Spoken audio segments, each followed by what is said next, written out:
Hi guys, இன்னைக்கு நம்ம soldiers R zombies web சீரிஸோட 7வது எபிசோடு பார்க்க போறோம். லாஸ்ட் எபிசோட் எங்க முடிச்சு உங்களுக்கு ஞாபகம் இருக்குல்ல? பாஸோட ஃப்ரெண்டா வந்து ஜாம்பியை வண்டியில ஏத்தி கூட்டு வருவான்ல, அதை காமிச்சு இந்த எபிசோட ஆரம்பிக்கிறாங்க. அப்படியே பாஸ் இருக்க இடத்துக்கு போய் பார்த்தோம்னா பாஸ் அவனோட பையன் ரூமுக்கு போய் பையன் தூங்கிட்டு இருக்கிறத பாக்குறான். அதுக்கப்புறம் பையன் எதுவும் வரைஞ்சு வச்சிருக்கான்னு சொல்லி அங்க இருந்த டிராயிங் எல்லாம் ஒவ்வொன்னா எடுத்து பாக்குறான். அப்படி அவன் என்ன வரைஞ்சிருக்கான்னு சொல்லி பார்த்தோம்னா அந்த பையனை வளர்த்தவன் ஜாம்பியா மாறி இருப்பான்ல, அந்த போட்டோவெல்லாம் அப்படியே வரைஞ்சு வச்சிருக்கான். இதை பார்த்த அப்பங்காரனும் இன்னும் பையன் அந்த நினைப்புல இருந்து வெளியே வரல அப்படின்னு நினைச்சு ஃபீல் பண்ணிட்டு இருக்கும் போதே அங்க யாரோ வண்டியில வர மாதிரி சவுண்ட் கேக்குது. இதை கேட்ட பாஸோ யாரு அப்படின்னு சொல்லி எட்டி பார்க்கறான். அப்போ பாஸோட ஃப்ரெண்டு தான் அந்த இடத்துக்கு வரான். இதை பார்த்துட்டு பாஸ் அப்படியே வெளியே வர ஆரம்பிக்கிறான். வெளியே வந்து என்ன இது அப்படின்னு சொல்லி கேட்க இவன் இன்னும் சாகல அப்படின்னு சொல்லி பையனை வளர்த்துறவனை தூக்கி வெளியே இழுத்து போடுறான். அந்த ஜாம்பியோ மெதுவா கத்திட்டு இருக்கும் போதே டக்குன்னு இவன் அவனோட மூளையை அழுத்துறப்போ அந்த ஜாம்பி அமைதியாயிருது. அப்படியே கட் பண்ணி போதைப் பொருள் தடுப்பு பிரிவு அதிகாரியை பார்த்தோம்னா அவர் பிரைவேட் ஜெட் வாங்குறக்க ஒரு இடத்துக்கு போயிருந்தார்ல, அங்கிருந்து ஒரு ஹெலிகாப்டர் எடுத்துட்டு அங்கிருந்து கிளம்பி பாஸ் இருக்க இடத்த நோக்கி வர ஆரம்பிக்கிறாரு. அதே சமயம் திரும்பவும் பாஸ் பக்கமே போனோம்னா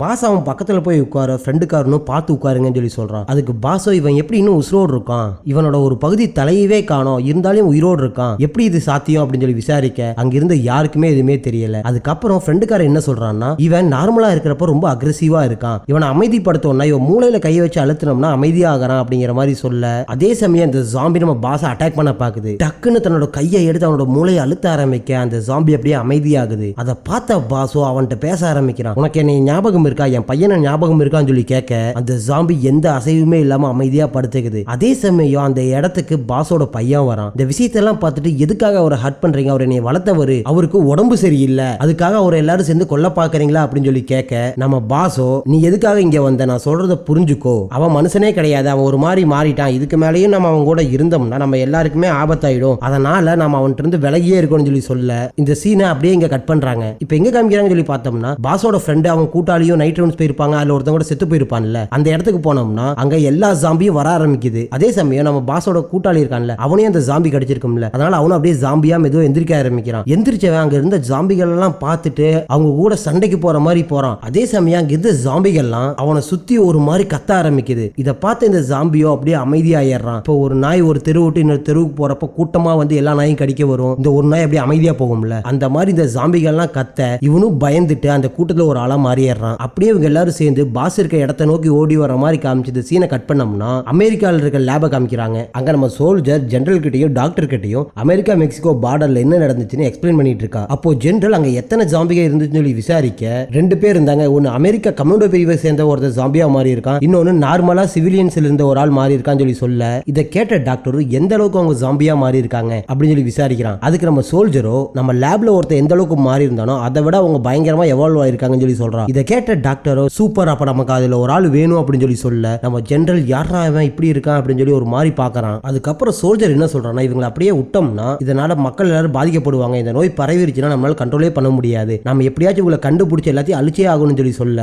அதுக்கு டாக்டர் எல்லாத்தையும் அழிக்க முடியாது, எனக்கு ஒரு ஆள் வேணும் சாம்பிளுக்கு அப்படின்னு சொல்லி கேட்கறான். அதை கேட்ட ஜெனரலோ சரி ஓகே, இந்த நோய்க்கு ஏதாச்சும் தடுப்பு மருந்து இருக்கா, எப்படி நம்ம அவங்களை கண்ட்ரோல் பண்றதுன்னு சொல்லி கேட்க இது எந்த நோயும் கிடையாது, அவங்க சூப்பர் ஹியூமன், அவங்களை நம்ம கண்ட்ரோல் பண்றதுக்கான மருந்தை நான் இனிமேல் தான் கண்டுபிடிக்கணுங்கிற மாதிரி சொல்றான். இதை கேட்ட ஜெனரல் உங்களுக்கு என்ன விளையாட்டா தெரியுதா, அவங்க மக்கள் அட்டாக் பண்ணாங்கன்னா அவங்களும் அந்த மாதிரி மாறி மற்றவங்களை அட்டாக் பண்ண ஆரம்பிச்சிடறாங்க, ஸோ இதில் உங்களுக்கு நான் எந்த ஹெல்ப்பும் பண்ண முடியாதுன்னு சொல்ல அதுக்கு டாக்டர் எனக்கு நீங்கள் ஹெல்ப் பண்ணாட்டி நான் இங்கே நடந்த ஆராய்ச்சியை பற்றி வெளியே சொல்லுவேன், அதுக்கப்புறம் இந்த விஷயம் இங்கே இருக்க எல்லா மக்களுக்குமே தெரிய ஆரம்பிக்கும், இதனால இந்த கவர்மெண்ட்டுக்கு தான் கெட்ட பேர் வரும்னு சொல்லி சொல்ல நம்ம ஜெனரல் இவனை பார்த்து முறைச்சிட்டு உனக்கு என்னதான் வேணும் அப்படிங்கிற மாதிரி பார்க்கறான். அதுக்கு நம்ம டாக்டர் என்ன சொல்றான்னா எனக்கு ஒரே ஒரு ஜாம்பி உசுரோட வேணும், அப்படி உசுரோட கிடைச்சானா அவனை எப்படி கண்ட்ரோல் பண்ணுங்கிற மருந்தை நான் கண்டுபிடிச்சிருவேன், எனக்கு அந்த ஒரு ஜாம்பியை மட்டும் கொடுங்க அப்படின்னு சொல்லி கேட்க ஜெனரலும் சரி ஓகே நாங்கள் அங்கே போய் எங்களால் முடிஞ்ச வரைக்கும் ஏதாச்சும் ஒரு ஜாம்பியை பிடிச்சி கொண்டு வரோம் அப்படிங்கிற மாதிரி சொல்றான். இதை கேட்ட டாக்டரும் இல்ல நானும் உங்க கூட வருவேன், உங்களை பத்தி எனக்கு தெரியும், அங்க இருக்கவங்க எல்லாத்தையுமே நீங்க கொன்னுட்டு கடைசியில் எந்த சாம்பிளுமே இல்லைன்னு சொல்லிட்டு வந்துருவீங்க, அதனால நானும் உங்களுக்கு கூட வரேன் அப்படிங்கிற மாதிரி சொல்றான். இதை கேட்ட ஜெனரலும் நான் நிறைய போர்ல சண்டை போட்டிருக்கேன் டாக்டர், நான் இது வரைக்கும் யாரை பார்த்துமே பயந்தது இல்லை, ஆனா ஃபர்ஸ்ட் டைம் எனக்கு உங்களை பார்த்தா பயமா இருக்கு, நீங்க என்ன பண்ண போறீங்கன்னு நினைச்சாலே எனக்கு ஒரு மாதிரி இருக்குன்னு சொல்லிட்டு நீங்களும் எங்க கூட வரலாம் அப்படின்ட்டு அந்த இடத்துல இருந்து போயிடுறாரு. அப்படியே கட் பண்ணி திரும்பவும் பாஸ் இருக்க இடத்துக்கு போனோம்னா பையனை வளர்த்துறவன ஒரு இடத்துல கட்டி போட்டு வச்சிருக்காங்க. இதை பார்த்த பையங்கார மெதுவா அவன் பக்கத்துல போய் என்னை உங்களுக்கு ஞாபகம் இருக்கா, நான் தான் லூகாஸ் உங்களோட லிட்டில் வாரியர், என்னை உங்களுக்கு அடையாளம் தெரியலையா அப்படின்னு சொல்லி அந்த ஜாம்பி கிட்ட பழைய நினைப்பெல்லாம் கொண்டு வர ட்ரை பண்ணிட்டு இருக்கான். பட் அந்த ஜாம்பிக்கும் கொஞ்சம் கொஞ்சம் பழைய நினைப்பெல்லாம் வர ஆரம்பிக்குது. பட் இருந்தாலும் அந்த ஜாம்பி தன்மை அதுக்குள்ள வந்து அந்த பையனை அட்டாக் பண்ண பாக்குது. டக்குன்னு அந்த பையன் அங்கிருந்து தெரிச்சு அவங்க அப்பா இருக்க பக்கமா ஓடி வந்துடுறான்.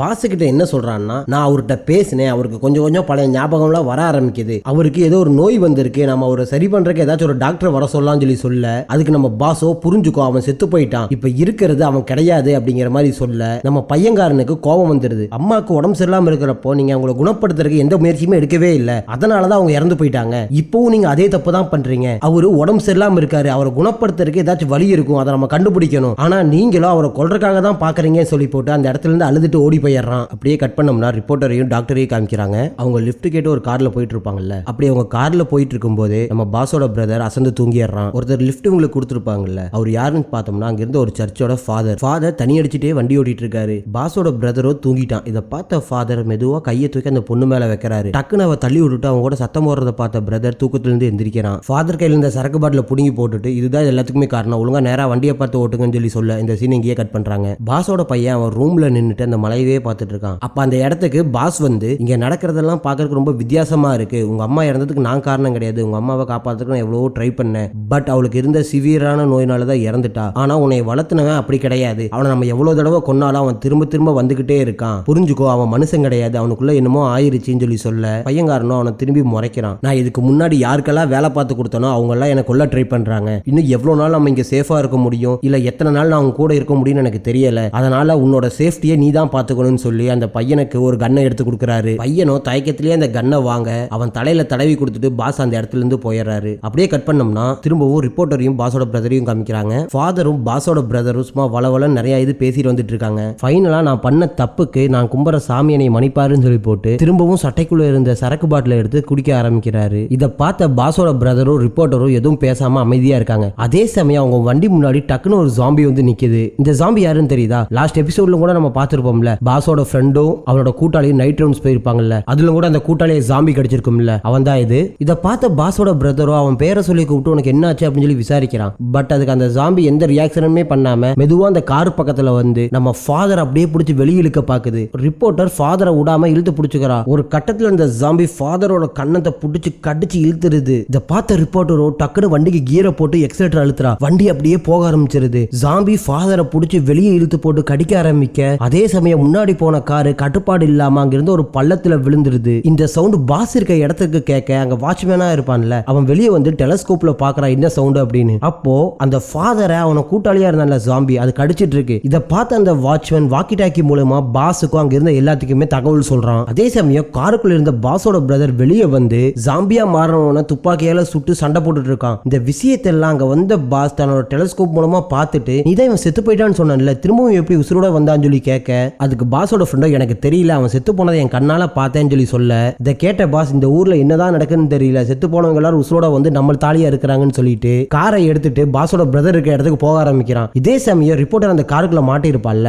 எப்படியோ ஒரு ஒளி அந்த கார் கதை உடைச்சிட்டு வெளியே வரா. அப்படி வெளியே வந்து பார்க்கும்போது நம்ம பாஸோட பிரதர் அந்த ஜாம்பி அட்டாக் பண்ண போகுது. இவன் அங்க இருந்து துப்பாக்கியை எடுத்து அந்த ஜாம்பியை டப்புன்னு இதயத்திலேயே சுட அந்த ஜாம்பி அதே இடத்துல செத்து போயிருது. அதுக்கப்புறம் இவங்க ரெண்டு பேரும் சேர்ந்து ஃபாதருக்கு என்ன ஆச்சு அப்படின்னு சொல்லி பார்க்க போறாங்க. ஆனா டூ லேட், ஃபாதர் ஆல்ரெடி அங்க செத்து போய் தான் கிடக்குறாரு. இவங்க அந்த இடத்துல பார்த்துட்டு இருக்கும் போதே அந்த இடத்துக்கு கரெக்டா பாஸும் பாஸோட ஃப்ரெண்டும் வரான். பாஸ் நேரா அவன் பிரதர்கிட்ட போய் உனக்கு எதுவும் ஆகலையா, அவன் ஏதாச்சும் உன்னை கடிச்சிட்டானான்னு சொல்லி கேட்க எனக்கு எதுவும் ஆகலை அப்படின்னு சொல்லி பாஸோட பிரதர் சொல்லிடுறான். அதுக்கப்புறம் ரிப்போர்ட்டரை பார்த்து நீங்க தான் அந்த ரிப்போர்ட்டரா, நல்லா இருக்கீங்களா, உங்களுக்கு எதுவும் ஆகலையேன்னு சொல்லி கேட்க ரிப்போர்ட்டரும் நானும் நல்லா இருக்கேன் அப்படிங்கிற மாதிரி சொல்றான். அதுக்கப்புறம் என்னோட நரகத்துக்கு உங்களை வரவேற்கிறேன், சரி வாங்க நம்ம போலாம் அப்படின்னு சொல்லிட்டு அங்கிருந்து எல்லாரும் கிளம்ப ஆரம்பிக்கிறாங்க. அப்படியே கட் பண்ணி பாஸோட பையனை பார்த்தோம்னா அந்த பையன் அவனை வளர்த்தவன் இருக்கான்ல, அவன் முன்னாடி எப்படி இருந்தான் இப்ப எப்படி இருக்கான்னு சொல்லி தத்துரூபமா வரைஞ்சிட்டு இருக்கான். அதே நேரத்துல பாஸோட பிரதரும் ரிப்போர்ட்டரும் அந்த வீட்டுக்கு வந்திருப்பாங்கல்ல, பாஸோட பிரதர் டாக்டர் போல இருக்கு, பாஸ் குண்டடிப்பட்டு இருக்கும்ல அந்த இடத்துல பாஸோட பிரதர் தையல் போட்டுட்டு இருக்கான். அப்போ ரிப்போர்ட்டர் இவங்களுக்கு எல்லாம் என்ன ஆச்சு, ஏன் இப்படி நடந்துக்கிறாங்க அப்படின்னு சொல்லி கேட்க அதுக்கு பாஸோ தெரியல,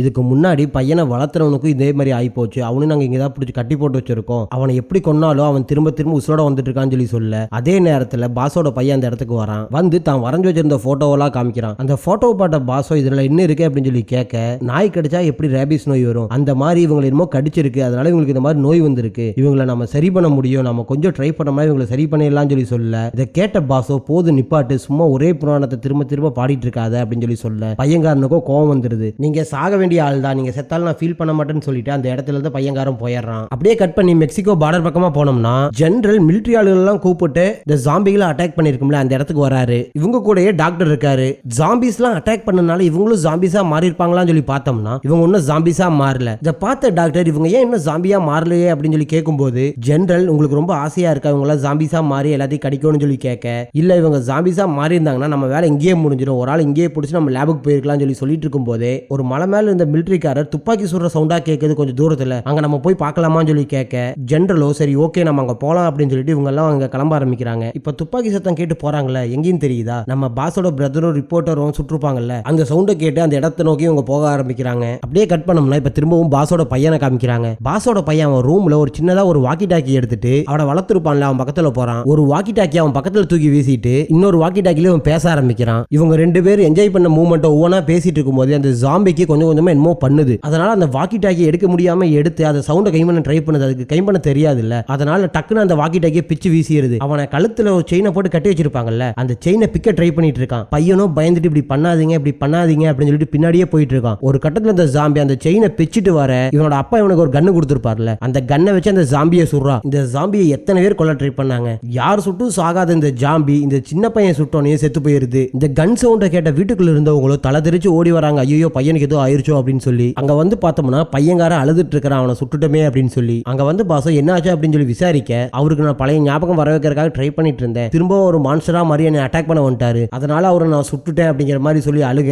அதே சமயம் அங்க யாரோ ஹெலிகாப்டர்ல வர சவுண்டு கேக்குது. இதை பார்த்த பாசம் யார் இங்க ஹெலிகாப்டர்ல வர போறான்னு சொல்லி மேல பார்க்க, நமக்கு தான் தெரியும்ல யார் அங்க ஹெலிகாப்டர் வர போறாங்கன்னு. கரெக்ட் தான், நம்ம போலீஸ்காரனும் ரெமோவும் தான் அங்க ஹெலிகாப்டர்ல அந்த இடத்துக்கு வந்துட்டு இருக்காங்க. இதை தெரியாத பாசம் அங்க இருந்தவங்க எல்லாம் வானத்தை பாக்குற மாதிரி காமிச்சு இந்த எபிசோட இதோட முடிச்சிடறாங்க.